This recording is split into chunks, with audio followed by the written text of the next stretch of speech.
In our life journeys, we find ourselves traveling in, through, and eventually out of various valleys. These valleys affect us, sometimes teaching us perseverance, sometimes inviting us to hold on to our real source of hope, sometimes nudging us to stop and rest and enjoy.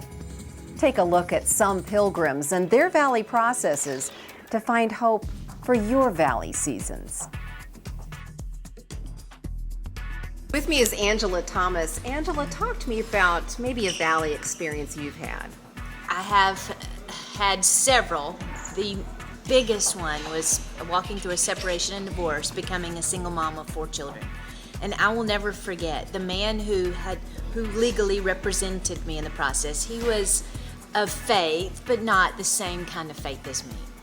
And one day I was fretting, wringing my hands, wondering how in the world am I going to be a single mom to these 4 kids. And he says to me, this man who doesn't know my theology at all, he said, well, maybe you don't know your Bible so well. Because I thought in that Psalm, is it 23? It says you walk through the valley. I don't think you have to pitch a tent and live there the rest of your life. And so, from the words of a man who only knew a little bit about God, my faith was so strengthened in that valley, realizing I don't have to pitch a tent and live there. I walk through. With me is Naomi Kramer-Overton, president of MOPS International. Naomi, talk to me for just a few minutes about valleys. What are they like for you? What do they mean to you?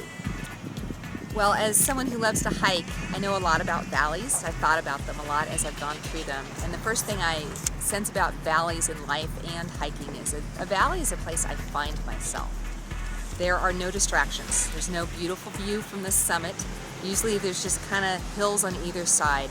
And it's a place where I have to then turn inward. I have to look at the exact step I'm on. Usually valleys are where I'm laboring the hardest and where I'm perspiring. And from that time and place is where I have to go inward and see what's in there. And that's usually where I find there's not enough in there all by itself for me to get through that valley. So valley, secondly, not only is where I find myself, but it's where I find God. That's where the real me, at the end of all of the things that would distract me in life, the real me brings me to the real God. And I find that God actually changes the shape of the ground I'm standing on. As I go on in life and have been through more valleys and more summits and then more valleys again, that ground is being reshaped more and more into this basic message with God saying, don't you know I love you? What about you? What's your valley story?